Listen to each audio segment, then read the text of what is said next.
Dios les bendiga aún más. Vamos esta noche a continuar nuestro estudio que hoy tiene como propósito. ¿Y vamos a hablar de qué? Oh, claro, Antiguo Testamento, ¿verdad? Vamos a orar, vamos a orar. Bueno, Padre Dios, bendecimos tu nombre, te damos gracias por esta tarde, por esta noche, por este momento. Oramos, Dios, para que tu presencia se manifieste con total convicción en nuestras vidas. Te pedimos, Señor, que tú traigas a nuestros corazones tu dulce paz, tu inmensa bendición. Añade a nuestra vida, Dios, tu sabiduría, tu inteligencia. Permite que podamos contigo, Dios, disfrutar de la plenitud del cielo, del tesoro divino y poder descubrir los secretos escondidos. Pedimos, Señor, que en esta tarde, como siempre, tu palabra por gracia se deje oír, Señor, y que este pueblo sea edificado conforme a tu propósito. En el nombre de Jesús te damos gracias por tu inmensa misericordia y bondad. Amén, amén y amén. Diga amén. Bien,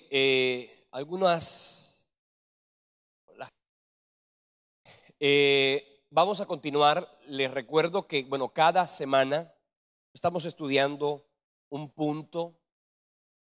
Vamos esta tarde, ya habiendo estudiado las dispensaciones del Antiguo Testamento, porque nos dimos la tarea de estudiar las dispensaciones del Antiguo Testamento y lo hicimos con profundidad. Creo que le dimos bastante a eso, ¿cierto que sí? Pudimos aprender las dispensaciones del Antiguo Testamento, inclusive hablamos de la dispensación de la gracia en comparación con el Antiguo Testamento. Y yo creo que de alguna manera eso quedó bien claro en nuestras vidas. Si usted por cualquier razón hasta el día de hoy fue que vino, yo le invito a que usted nos sintonice a través de las páginas de nuestra iglesia. Seguramente ahí está registrado el material, o también usted puede adquirir a través de la hermana Cleo en audio o en video la enseñanza de los días anteriores. Vamos esta tarde y durante el próximo seguimiento del módulo vamos a estudiar la cronología del Antiguo Testamento. Importante que usted sepa que este es un servicio especial de enseñanza, no es un servicio normal donde venimos a oír. Aquí venimos también a estudiar, y para eso necesitamos hacer una serie de registros. Vamos a estudiar la cronología de todo el Antiguo Testamento, comenzando con el libro de Génesis y terminando con el libro de Malaquías, y estudiando, mirando cuáles de esos eventos fueron primero y cuáles de esos eventos fueron posteriormente. El Antiguo Testamento, ya lo mencionamos, es el compendio que en nuestras Biblias se encarga de agrupar los 39 libros que el pueblo de Israel, específicamente el pueblo hebreo, sancionó y colocó en el canon, ¿cierto? En la gran sinagoga, ¿cierto? Que Esdras presidió en aquella oportunidad. Ese canon, ya le dijimos que son 39 libros distribuidos en varias secciones, ¿cierto? Dijimos que hay el libro, el Pentateuco, para llamarlo a eso, literatura patriarcal del pueblo hebreo. Luego encontramos la literatura histórica del pueblo hebreo. Luego viene la literatura poética, que serían los libros relacionados con Job, Salmos, Eclesiastés, Cantares. Luego viene la literatura profética. Así que la literatura profética se divide en profetas mayores y profetas menores. Los profetas mayores tienen, se pudiera clasificar de esa manera, aunque también pudiéramos tener una clasificación, sería profetas preexílicos, exílicos y posexílicos, ¿cierto? Porque el pueblo de Israel. Y eso es lo que de alguna manera vamos a comenzar a estudiar aquí para que nos quede a todos absolutamente claro. La base del Nuevo Testamento es el Antiguo Testamento y por eso no podríamos entender el Nuevo Testamento si no comprendemos el Antiguo. Las escrituras que usaron el Señor Jesucristo y los apóstoles es lo que hoy conocemos como el Antiguo Testamento. Cuando Cristo estuvo predicando, enseñando, cuando los apóstoles hablaron y enseñaron, cuando escribieron los libros del Nuevo Testamento, estos libros estuvieron plataformados o sustentados o fundamentados en el Antiguo Testamento. Por eso es importantísimo no obviar el Antiguo Testamento. Cuando Jesucristo hablaba de la ley, pues se refería específicamente a la Torá, ¿cierto que sí? Cuando él hablaba de los profetas y los salmos, pues estaba refiriéndose a esos libros de la literatura.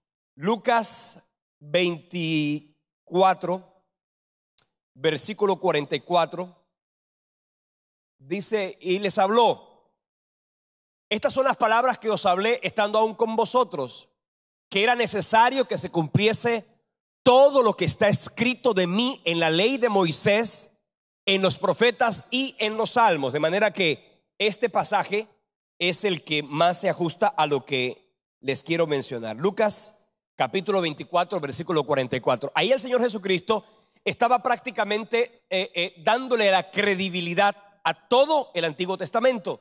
Y fíjese que dice la ley de Moisés, porque se presume que la ley de Moisés fueron los primeros libros de la Biblia, y esos primeros libros de la Biblia, históricamente hablando, se presume que los escribió Moisés. Los profetas, los salmos, así que ahí encontramos la literatura profética y la literatura poética del pueblo de Israel. En 2 Timoteo 3:16 dice el apóstol Pablo: toda la escritura es inspirada por Dios. De manera que él está haciendo referencia a toda la palabra del Señor. Cuando nosotros miramos, por ejemplo, en el Nuevo Testamento, en todo el Nuevo Testamento, hay 308 alusiones solamente del libro del profeta Isaías. O sea, si usted lee todo el Nuevo Testamento, desde Mateo hasta Apocalipsis, hay 308 alusiones específicamente del libro de Isaías. Entonces la pregunta es, si usted quiere entender el Nuevo Testamento, ¿no sería interesante conocer el libro del profeta Isaías? Pues obviamente que sí, porque 308 citas del Nuevo Testamento están basadas en el libro del profeta Isaías. En el libro de Mateo hay 135 alusiones del Antiguo Testamento, no únicamente del profeta Isaías, sino de todo el Antiguo Testamento. En el libro de Lucas hay 140 alusiones al Antiguo Testamento. En el libro de los Hechos hay 169.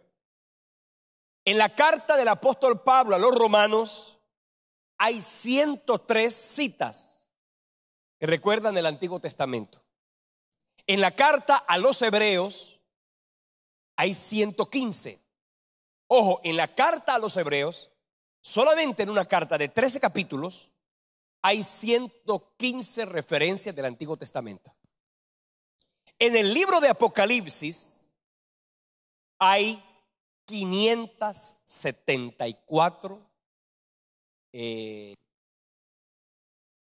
referencias del Antiguo Testamento. Entonces, importantísimo que nosotros hagamos mención y tengamos claro, porque si usted no sabe entender y comprender e interpretar el Antiguo Testamento, usted pues obviamente va a tener muchos vacíos en lo que respecta al Nuevo Testamento. La carta a los hebreos es una carta que requiere de muchísimo, para poderla comprender, muchísima información del Antiguo Testamento. Usted no puede entender la carta a los hebreos si usted no entiende el Antiguo Testamento. Fíjese que volvemos a leer, por favor, Carlos, Lucas 24, 44. Mire que ahí es importante que nosotros hagamos referencia a esto. Dice: estas son las palabras que os hablé estando aún con vosotros, que era necesario que se cumpliese todo lo que está escrito de mí en la ley. De manera que, fíjese, en la ley, y esto lo veníamos diciendo ya en clases anteriores, en la ley del Antiguo Testamento, en todos los libros del Antiguo Testamento prácticamente hay una fotografía directa de la persona de Cristo. O sea que en el Antiguo Testamento la Biblia dice que ahí estaba plasmado, evidenciado. La Biblia nos mostraba de manera contundente al Señor Jesucristo. Entonces todo el Antiguo Testamento apunta a Cristo y todo el Nuevo Testamento habla de Jesucristo. De manera que si todo el Antiguo Testamento apuntaba a Cristo y todo el Nuevo Testamento habla de Cristo, ¿cuál es el tema principal de la Biblia? Cristo. Cristo es el tema principal de la Escritura, es Cristo, ¿cierto? La palabra de Dios dice, y el Señor Jesucristo decía, todo lo que está escrito tenía como propósito mostrar a Jesús. Juan dice en el capítulo 20 del libro de Juan, en el Evangelio de Juan, él dice que todo, Cristo hizo muchas cosas, hizo muchísimas señales, hizo y enseñó muchas. Mire, no todo lo que Cristo hizo está registrado en la Biblia, no todo lo que Cristo dijo está registrado en la Biblia. ¿Está claro? Pero lo que Juan decía es que lo que está escrito en la Biblia es suficiente. ¿Está claro? Lo que está escrito en la Biblia dice, todo lo que está escrito y es suficiente. Y pues obviamente, ¿por qué y para qué? Vamos a leerlo en el Juan, Evangelio de Juan, capítulo 20, versículo 30. Y vamos a leer ese pasaje para que a todos nos quede claro. De Juan 20:30 dice, hizo además Jesús muchas otras señales en presencia de sus discípulos, las cuales no están escritas en este libro. Pero estas se han escrito para que creáis que Jesús es el Cristo y para que creyendo tengáis vida en su nombre. Entonces fíjense que aquí esto nos enseña varias cosas. Primero, que la Biblia entera habla de Jesucristo. O sea que la palabra misma, toda la Biblia, en el Antiguo y en el Nuevo Testamento, habla de Cristo. Cuando leemos esto en el Nuevo Testamento dice, bueno, Cristo pudo haber enseñado muchas otras cosas. Cristo pudo haber dicho muchas otras cosas, haber hecho muchas otras cosas. Pero lo que está escrito en la Biblia es verdad primero. Es verdad. Lo que está escrito en la Biblia es verdad. Que dice la Biblia que Dios es veraz. Segundo, lo que está escrito en la Biblia es suficiente. Y tercero, todo lo que se dijera, todo lo que se diga, todo lo que se escriba, que de alguna manera no está sustentado en la Biblia, pudiera ser cierto, pudiera ser mentira, pero lo cierto es que nada de lo que se diga, nada de lo que se enseñe acerca de Jesucristo, si contradice lo que ya está escrito, es mentira. ¿Está claro? ¿Por qué? Porque obviamente en nuestra contemporaneidad mucha gente cree que querrá desvirtuar y colocarle fábulas a la historia de Cristo. Que fue el esposo de María Magdalena, que vivió en Egipto, que fue que él fue discípulo de los maestros de Egipto, que estuvo en la India. Todo eso, ¿cierto? Todo eso es completamente falso. ¿Por qué? Porque contradiría lo que dice la palabra del Señor, y eso obviamente es imposible desde todo punto de vista. Entonces, el tema central de las Escrituras, entonces, desde el mismo Génesis hasta Apocalipsis, es Jesucristo, y por ende la obra de Cristo. Si Cristo es el personaje principal de la Biblia, la obra de Cristo es por supuesto el mensaje contundente de la misma palabra de Dios. Y el mensaje y la obra de Cristo, ¿cuál fue? La salvación de los hombres, la salvación de la humanidad. El diccionario Webster define la inspiración, para referirnos al tema de la inspiración del Antiguo Testamento, como la influencia sobrenatural del Espíritu de Dios ejercida sobre la mente de los hombres, influencia que capacitó a los profetas, apóstoles, escritores sagrados para exponer la verdad divina sin mezcla de error. Eso es lo que dice el diccionario acerca de lo que es inspiración. De manera que la Biblia entera fue inspirada por el Señor. Dice la Biblia, toda la escritura es inspirada por Dios. Muchos de los escritores bíblicos de pronto no entendieron todo lo que escribían. De pronto no comprendieron todo lo que escribían, ¿cierto? Pero lo importante es que el Espíritu Santo guió a todos los escritores para que lo que escribieran no se contradijera. Y esto es una de las cosas más maravillosas que usted puede comprender y conocer acerca de la Biblia. Hay tantísimas citas bíblicas, hay tantísimos libros, 66 libros, en culturas distintas, con personajes diferentes, de estratos sociales muy variados, en idiomas distintos, en países distintos, en continentes diferentes.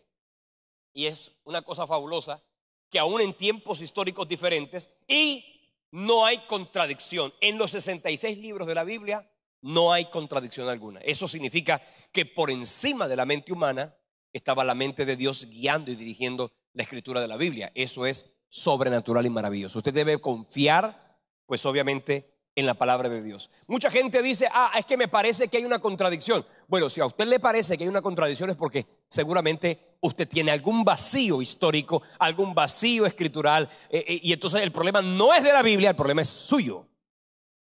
Entonces mucha gente queriendo ser sabio se hace necia. Pero la gente dice, no, que a mí me parece que estoy aquí, que aquello y lo otro, y aquí dice esto, y pues obviamente usted debe suponer cuando vaya a la Biblia. Si hay algo de la Biblia que yo no entiendo, si hay algo de la Biblia que no me encaja, si hay algo de la Biblia que no comprendo, si hay algo de la Biblia que me parece contradictorio, debo suponer que el que está equivocado soy yo. Amén. Yo no voy a decir, la Biblia está equivocada, le encontré un error a la Biblia.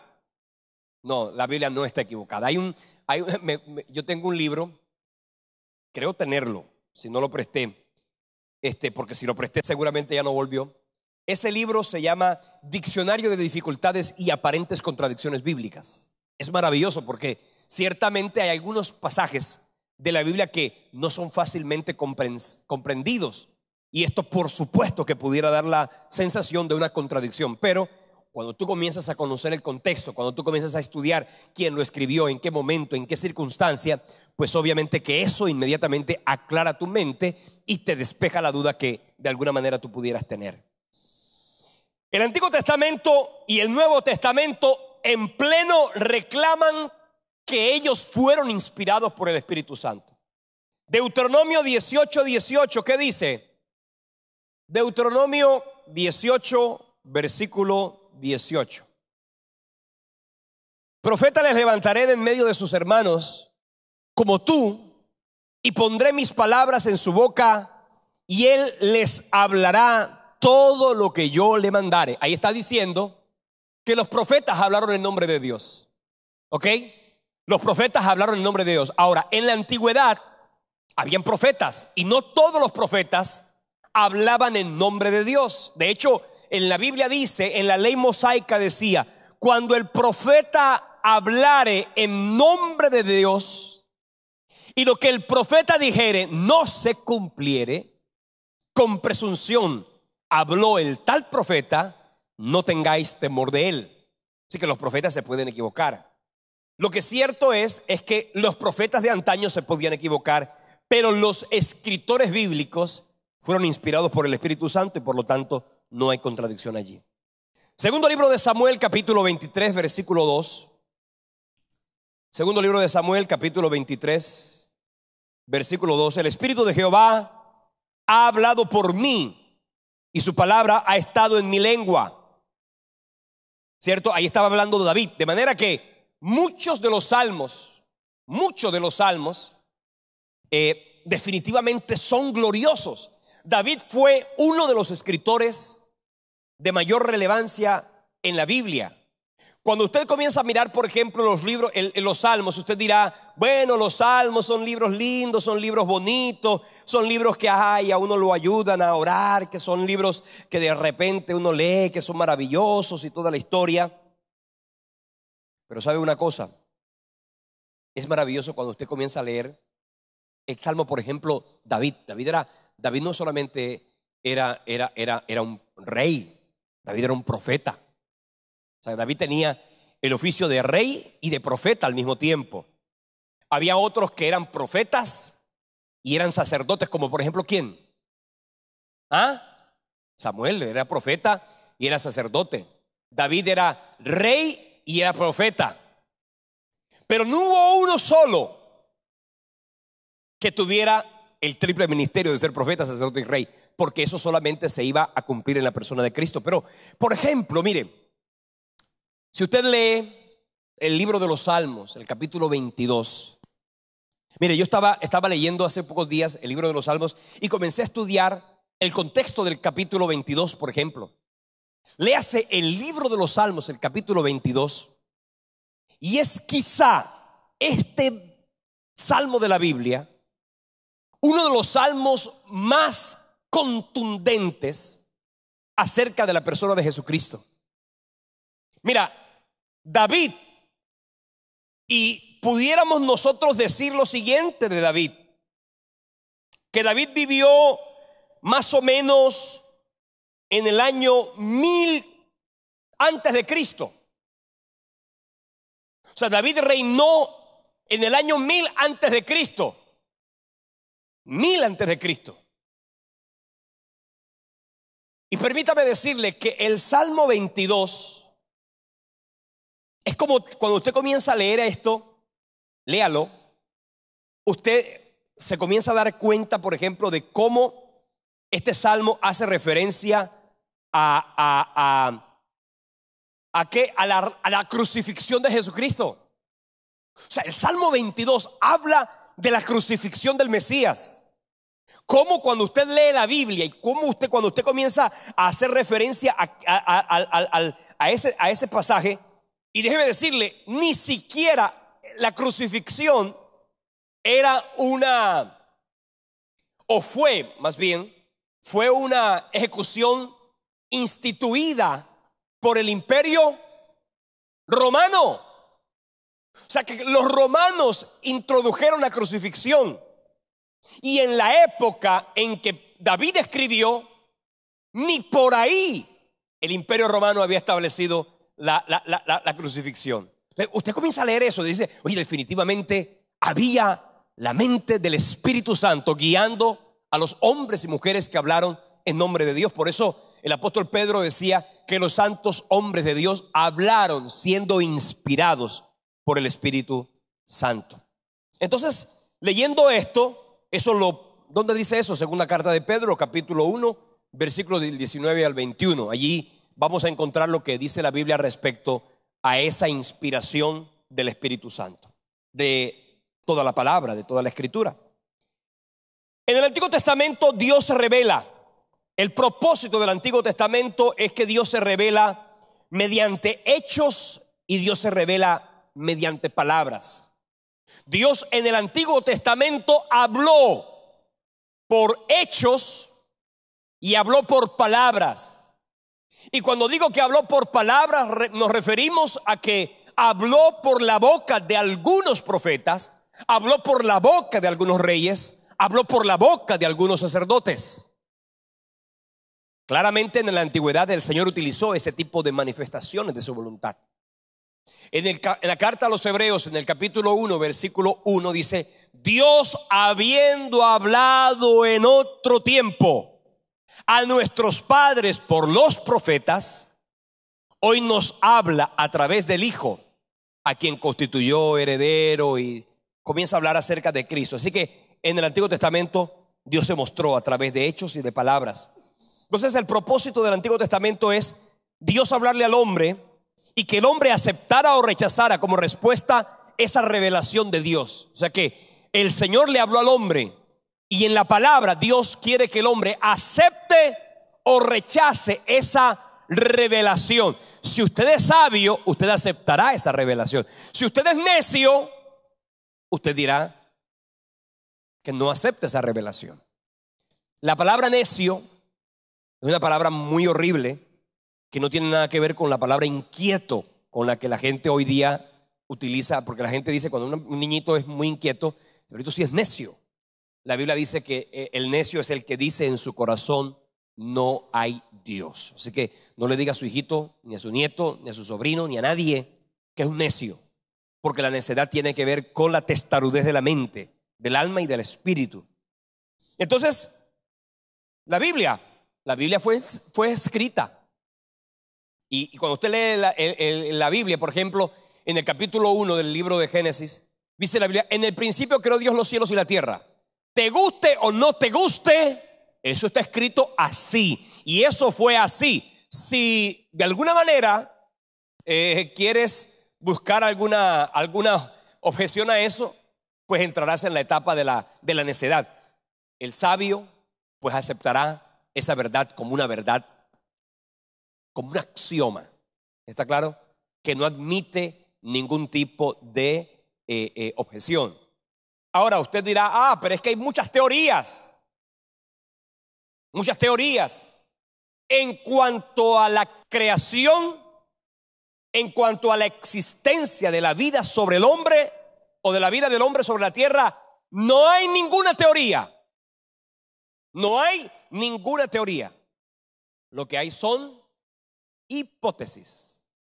De manera que no se puede decir que la teoría de la evolución, eso es absurdo desde el punto de vista del método científico, que es aquel que se encarga de regir lo que corresponde a la ciencia, lo que enseñó Darwin, lo que enseñó la selección natural el origen de las especies a través de la selección natural que enseñó Darwin, el Big Bang y todo esto no es otra cosa sino una hipótesis. ¿Por qué? Porque ¿quién lo ha demostrado? Nadie. ¿Quién lo va a demostrar? Nadie. Porque es imposible, porque no es verdad. Entonces, usted, ¿qué tiene? ¿Una hipótesis o una teoría? Ni hipótesis ni teoría, usted tiene una verdad. Punto. Y aquí es una cosa importante: usted no tiene por qué andar en la tierra buscando cómo se llama, cómo convencer a nadie. Usted no puede convencer a nadie. No es tarea suya convencer a nadie. Es tarea del Espíritu Santo convencer a la gente. Dice la Biblia que el Espíritu Santo convencerá al hombre de pecado, de justicia y de juicio. Así que usted puede tener amigos. ¿Alguno de ustedes tiene algún amigo ateo? Levante la mano. Que comience y que te censure, que te señale, que te dice: ándale, ahora tú, ¿cierto?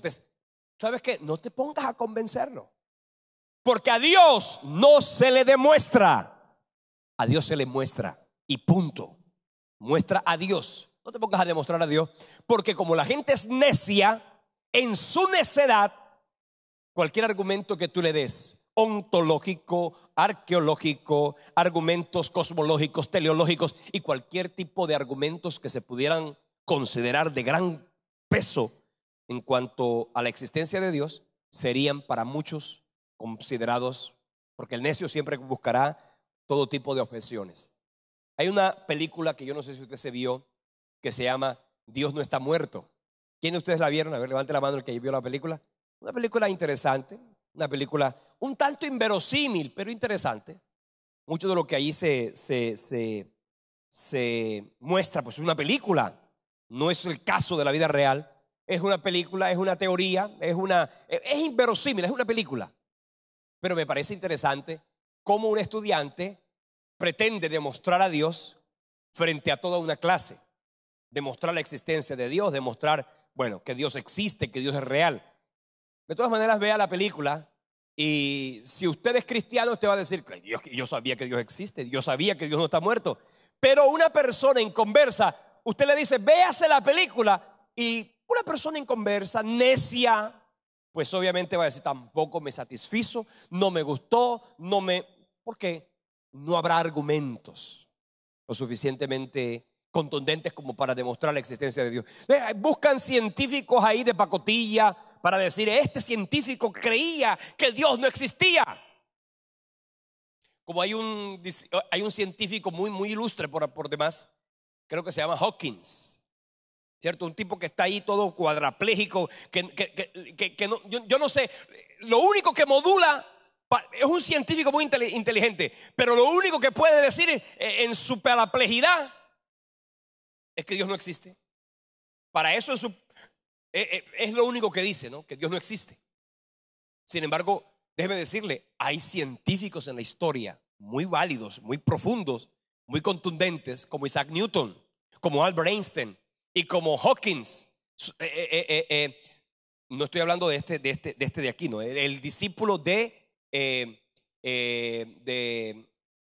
este señor Albert Einstein, que hablaron de la teoría de la relatividad, de todo lo demás. Ellos eran un discípulo superdotado que tenía Albert Einstein. Todos ellos creían en la existencia contundente de Dios. Entonces, el propósito de la Biblia es mostrar la voluntad de Dios. El hombre obviamente tendrá la libertad de aceptarla o de rechazarla. ¿Por qué era necesario? Sí, porque solamente Dios se puede revelar al hombre. El hombre puede suponer que Dios existe. El hombre puede intuir que Dios existe. Una de las características o uno de los argumentos que pudieran afianzar su fe respecto de la existencia de Dios sería el argumento ontológico, donde habla acerca de que el hombre desde sus orígenes ha tenido, aunque se encuentre en la civilización más remota, la más lejana, la más distante, la más clandestina, una inclinación natural a adorar dioses, a adorar divinidades, porque esa es una característica de que evidentemente en el hombre hay un vacío que clama por la existencia de su creador. Por eso los seres humanos, los indígenas, unos adoran la tierra porque suponen que la tierra fue la que los creó, otros adoran al sol, otros adoran a la luna, en fin, toda una cantidad de adoraciones paganas, pudieran ser paganas porque no conocen la revelación de la palabra. La Biblia fue escrita para mostrarnos al Dios verdadero. Amén. Entonces, solo si Dios se revela, el hombre lo puede conocer. Primera carta a los Corintios, capítulo 2, versículo 14 al 16. ¿Qué dice ese pasaje? Pero el hombre natural no percibe las cosas del Espíritu de Dios, porque para él son locura, no las puede entender, porque se han de discernir espiritualmente. Versículo 15. En cambio, el espiritual juzga todas las cosas, pero él no es juzgado de nadie. Versículo 16. Porque ¿quién conoció la mente del Señor? ¿Quién le instruirá? Nosotros tenemos la mente de Cristo. O sea que solamente tú y yo, teniendo la mente de Cristo, podemos comprender y entender con exactitud la revelación de Dios, porque de otra manera esta verdad no pudiera entenderse. Cuando la Biblia vino a tener sentido para ti, cuando la palabra de Dios vino a tener lógica para ti, cuando tuviste al Espíritu Santo dentro de tu corazón. Cuando tú tuviste al Espíritu Santo dentro de tu corazón, cuando tú entendiste y el Espíritu Santo te dio la mente de Cristo, entonces tú leías la Biblia y leyendo la Biblia decías: oye, ¿cómo? Yo no entiendo por qué yo antes andaba en oscuridad, en tinieblas, en iniquidad, en pecado, cómo yo vivía tras la idolatría. ¿Sabes qué? La luz de Cristo no había sido revelada en tu interior, no había llegado la luz de Dios, y por lo tanto tú andabas en tinieblas, y el que andaba en tinieblas no se sorprendía de la oscuridad, porque el que está en tinieblas sabe, pues obviamente, que no hay nada que lo lleve a mostrar cómo está su corazón. El hombre no puede conocer a Dios por sí solo. Depende de la iniciativa de Dios para que el hombre lo pueda entender. Romanos capítulo 1, versículo 21 dice así. Romanos capítulo 1, versículo 21. ¿Qué dice? Pues habiendo conocido a Dios, no le glorificaron como a Dios, ni le dieron gracias, sino que se envanecieron en sus razonamientos, y su necio corazón fue entenebrecido. En el versículo siguiente, ¿qué dice? Profesando ser sabios, se hicieron necios. Fíjate tú, quisieron ser sabios, buscando teorías, buscando pensamientos, buscando opiniones. Pero ¿qué dice la Biblia? Se hicieron necios. Versículo 23. Cambiaron la gloria del Dios incorruptible en semejanza de hombre corruptible, aves, cuadrúpedos, reptiles. 24. Por lo cual también Dios le entregó a la inmundicia en la concupiscencia de sus corazones, de modo que deshonraron entre sí sus propios cuerpos. En fin, usted comienza a leer la carta a los Romanos en el capítulo 1 y ahí usted se va a dar cuenta cómo el Señor dice que la naturaleza puede ser muy linda, puede ser hermosa, usted puede contemplar la belleza, pero eso no es suficiente para que usted diga que Dios existe, ni para que usted pueda conocer a Dios. Una cosa es conocer a Dios y otra cosa es conocer la creación de Dios. Usted no puede decir, porque conocí la creación de Dios, he conocido a Dios. No, la creación puede que anuncie la obra de sus manos, que el firmamento muestre la gloria de Dios, pero solamente Dios se puede revelar a través de la palabra de Dios, la palabra escrita. Dios se muestra por las obras de la creación, sí, evidentemente. Lo dice Romanos capítulo 1, versículo 19. ¿Qué dice Romanos 1, 19? Que lo habíamos más o menos leído. Porque lo que de Dios se conoce, les es manifiesto, pues Dios se lo manifestó. Versículo 20. Las cosas invisibles de Él, sí, su eterno poder, su deidad, se hacen claramente visibles desde la creación del mundo, siendo entendidas por medio de las cosas hechas, de modo que no tienen excusa. Pero eso no es suficiente. La creación puede hablar de la majestuosidad de Dios, pero no es suficiente. El hombre necesita la revelación de Dios como redentor, como restaurador, y que éste le muestre su misericordia, porque solamente el hombre, reconociendo su condición de pecador y reconociendo la misericordia de Dios, puede entrar en un estado de salvación y de bendición. La revelación de Dios a través de la creación y la conciencia puede hablar de la ley, del juicio, pero no de perdón, porque solamente el perdón es entendido cuando el hombre se reconoce pecador, y solamente el hombre se reconocerá pecador cuando conozca la santidad de Dios, la justicia de Dios. Así que usted, cuando andaba en los caminos de la vida, ¿cierto? Como dice la canción, los caminos de la vida no son como yo pensaba, ¿cierto? Pecado, iniquidad, lujuria, laxivia, pecado tras pecado. En esa manera de andar y de vivir, pues obviamente que esa forma de vivir no era para ti. De pronto no te sentías mal, te sentías de repente un poquito incómodo por las consecuencias que pudieras tener, pero eso no te generaba ningún tipo, porque no había temor de Dios en tu corazón. Pero cuando Dios se revela, cuando Dios te muestra su justicia, cuando Dios te muestra su inmensa misericordia, cuando Dios te muestra su amor, cuando Dios te muestra su perdón, wow, inmediatamente tú puedes, ahí sí, caer rendido a sus pies, reconociendo su belleza, su poder y su majestad. ¿Cuántos de los que están aquí ya se rindieron a los pies de Cristo? A ver, levante la mano. Gloria a Dios. Eso. Bien. El hombre caído tergiversa la revelación de Dios. Es fácil para el hombre caído tergiversar la revelación de Dios. La revelación está allí, pero aunque Dios se muestra a través de la palabra, ni siquiera la palabra es suficiente. ¿Por qué? Porque el hombre caído tergiversa la Biblia. ¿Usted no ha visto gente tomando de la Biblia sustento para su pecado?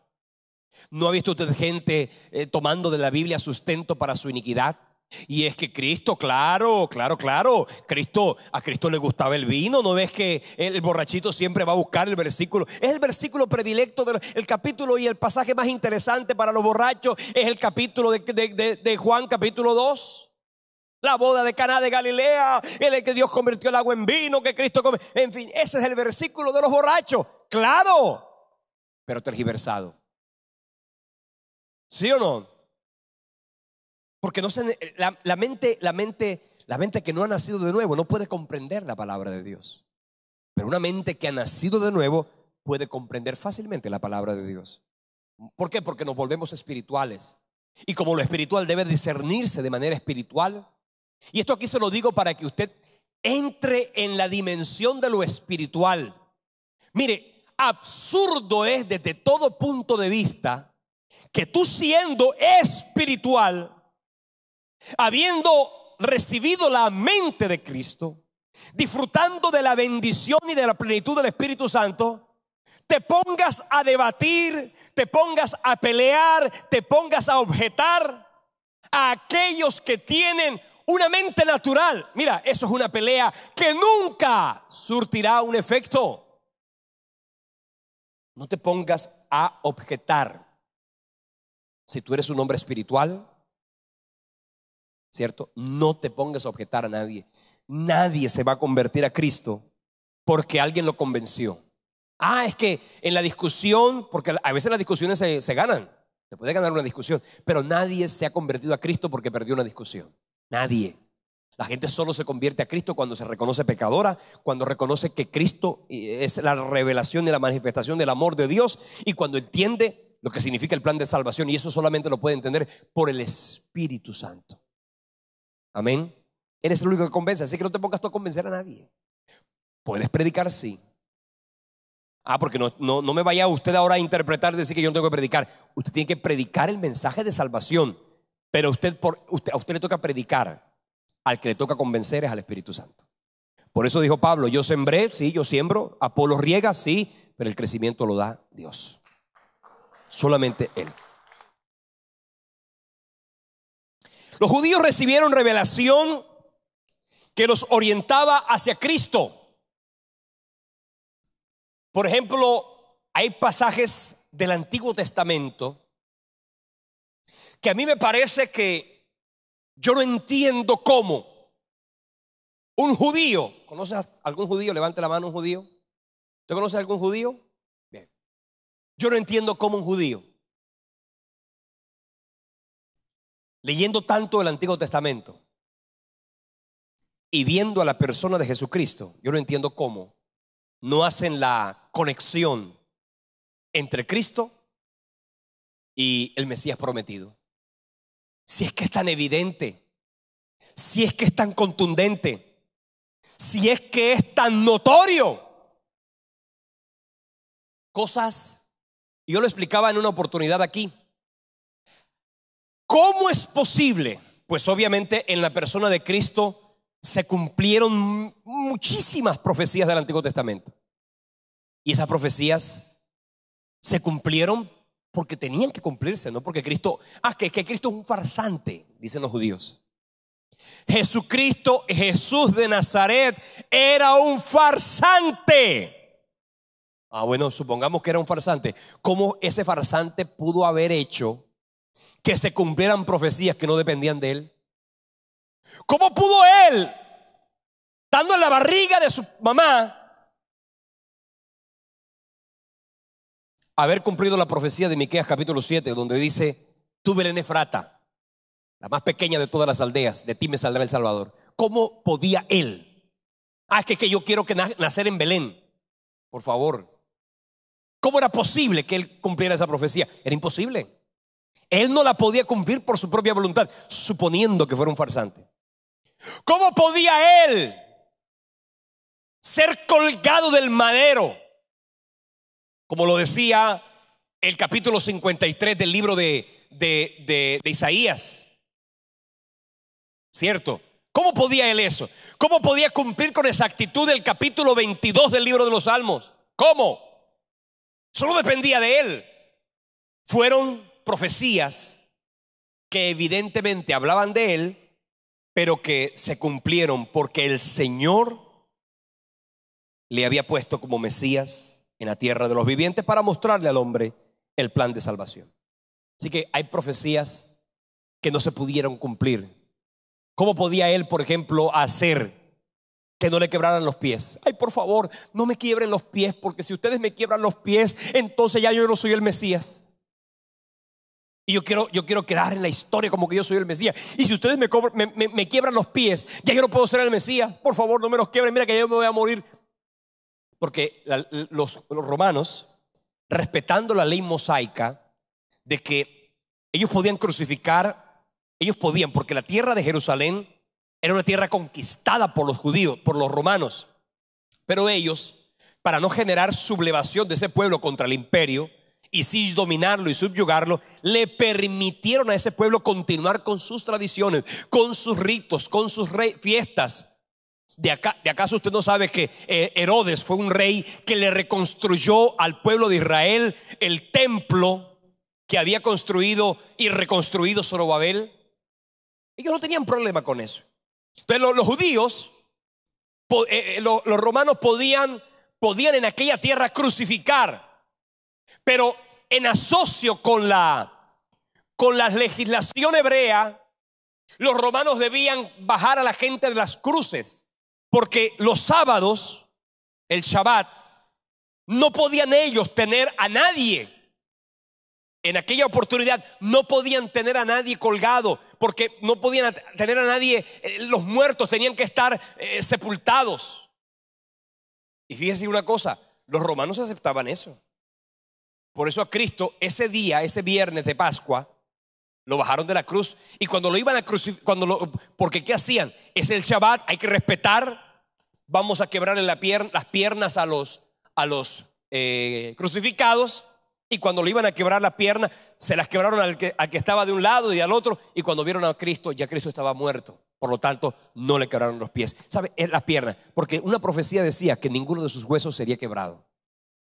Así que yo no entiendo cómo haya pasajes como por ejemplo Isaías capítulo 9 versículo 6, que los judíos no hayan visto allí. Ahí está fotografiado Cristo.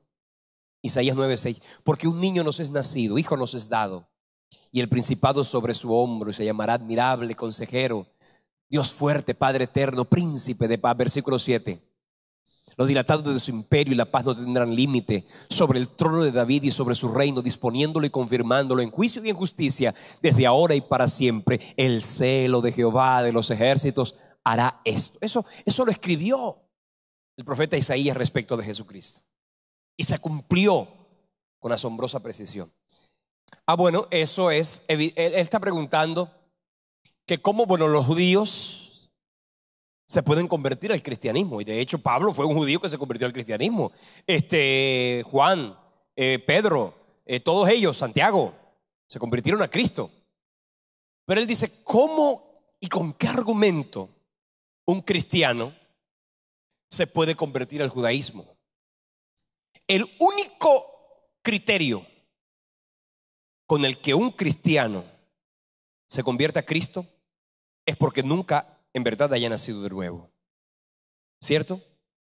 Y dos, al judaísmo, perdón, el cristiano que se vuelva judaísmo, porque una persona, ojo, un judío que se entrega a Cristo simplemente está continuando con su judaísmo, porque el judaísmo en la ley y en los profetas hablaban de Cristo. Así que ellos, Pedro y Pablo y todos ellos, simplemente estaban continuando con su enseñanza mesiánica.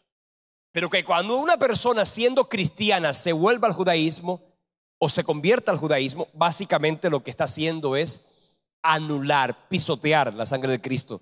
Y para esa persona ya no hay ningún tipo de expectación diferente a la de una horrenda expectación de juicio, dice la Biblia en la carta a los hebreos. Entonces, pues obviamente algunos se pueden convertir, mucha gente se han convertido, pero mira, un cristiano que se convierta al judaísmo tiene que renunciar a Cristo. Tiene que decir, Cristo es un farsante. Pregunta, ¿usted sería capaz de decir Cristo es un farsante? ¿Usted sería capaz de decir que Cristo era un lunático? ¿Usted sería capaz de decir Cristo sabe que una persona nacida de nuevo, a no ser que verdaderamente no haya nacido de nuevo, y mucha gente, como me enteré de algún caso, una niña, jovencita de nuestra iglesia, se enamoró de un judío. Una niña se enamoró de un judío. Y como ella era, y él sabía que venía centro bíblico y todo lo demás, le dijeron que ella podía ser aceptada en el judaísmo, pero públicamente tenía que rechazar a Jesucristo. Que públicamente tenía que decir que Cristo era un farsante. Y como el judío estaba un poquito acomodado, entonces ella está dispuesta a hacerlo. Entonces la pregunta es, una pregunta sencilla, ¿esa persona verdaderamente se convirtió? ¿O sí se convirtió, pero apostató de la fe? Y apostatar de la fe, así como la apología es abrazar la fe, la apostasía es ¿qué? Rechazar la fe. Entonces puede suceder. Los judíos recibieron revelación que los orientaba hacia Cristo, pero sobre la mayoría de ellos había un velo, según lo dice la Biblia en la segunda carta a los Corintios, capítulo 3, en los versículos 14 y siguientes. Segunda a los Corintios, capítulo 3, versículo 14. Pero el entendimiento de ellos se embotó, porque hasta el día de hoy, cuando leen el antiguo pacto, les queda el mismo velo no descubierto, el cual por Cristo es quitado. Pablo tenía, o Saulo de Tarso tenía un velo.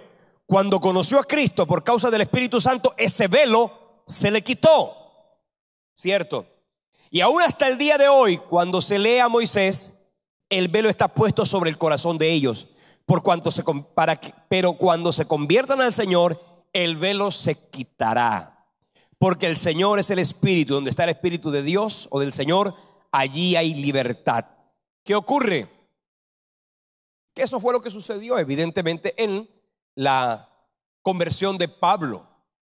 En el capítulo 9 de la carta del libro de los Hechos, dice la Biblia que Pablo o Saulo de Tarso un día fue revelado el Evangelio de Cristo y automáticamente cayó rendido a sus pies y reconoció que Cristo era el Mesías.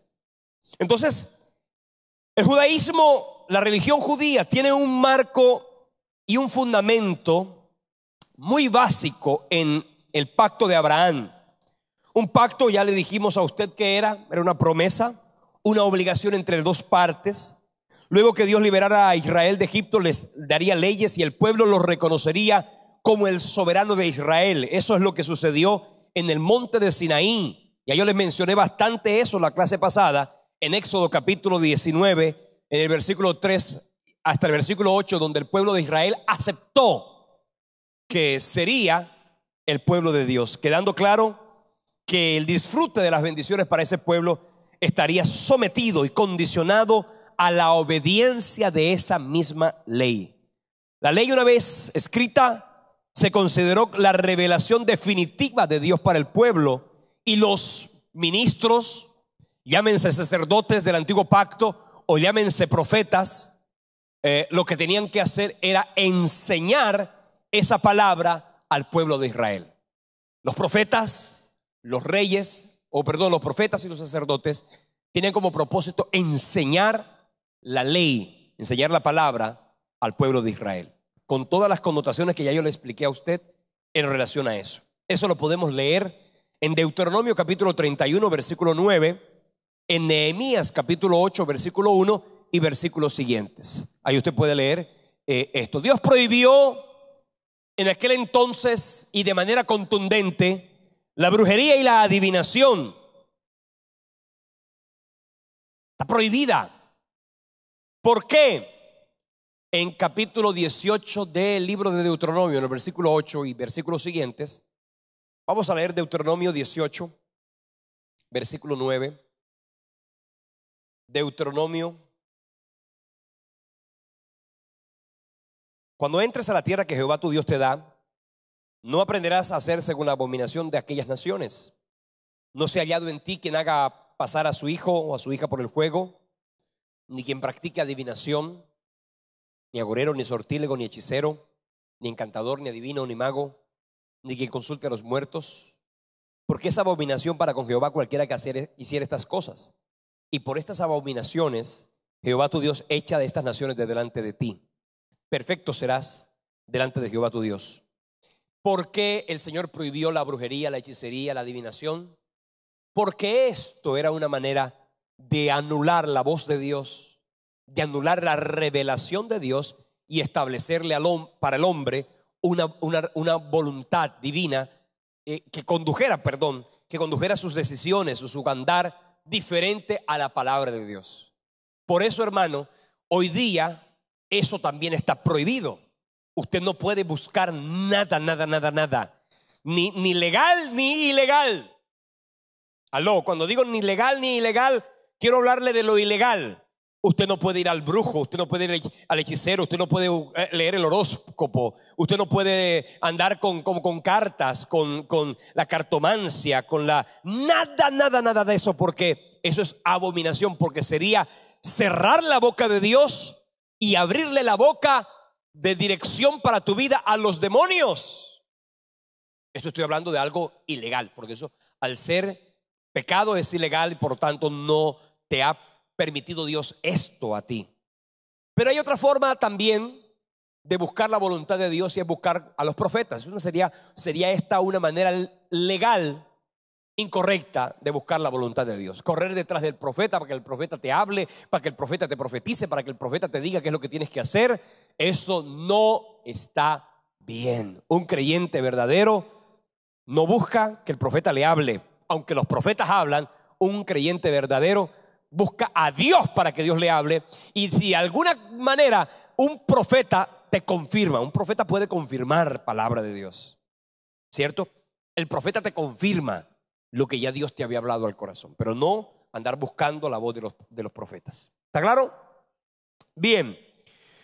¿Qué propósito tenían los profetas del antiguo pacto? Hablar la palabra de Dios, interpretar el pensamiento de Dios para los reyes y para las naciones, exponer y aplicar la ley al pueblo, amenazar de juicio en su nombre, en nombre de Dios, declarar la voluntad de Dios y lo que haría Dios, y guiar a la gente respecto de lo que el Señor diría. Esto lo tenían que hacer tanto profetas como sacerdotes. Entonces, yo quiero que nosotros miremos, por ejemplo, que los sacerdotes necesitaban, a través de la palabra, de la voluntad de Dios, de la ley, ¿cierto?, oír la voz de Dios y compartirla con el pueblo. En sentido más general, las máximas de los sabios, consideradas como la sabiduría de Dios, implicarían que los hombres hablaran la palabra que salía de la boca de Dios. Proverbios capítulo 1, versículo 20.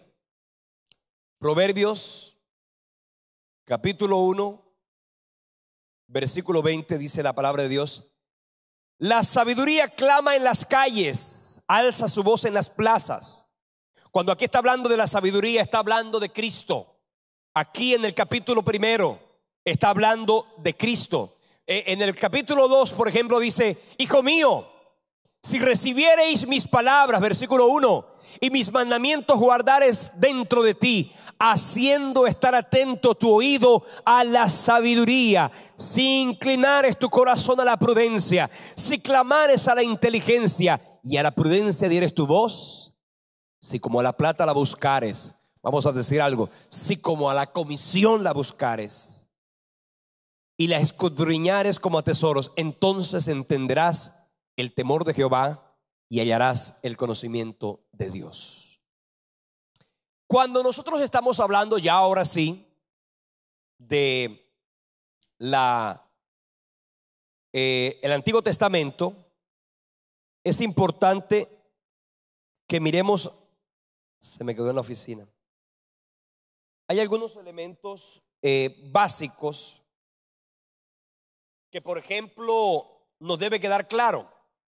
Miren, el Antiguo Testamento tiene 39 libros, ¿cierto que sí? De estos 39 libros encontramos 929 capítulos hay en el Antiguo Testamento. Hay 23.172 versículos solamente en el Antiguo Testamento, versus 7.956 versículos del Nuevo Testamento. Así que un dato curioso, interesante: en la Biblia hay 31.128 versículos. Es decir, que en la Biblia hay también 1.189. El Antiguo Testamento tiene 929 capítulos versus 260 capítulos del Nuevo Testamento, para un total de 1.189 versículos, capítulos. 929 más 260.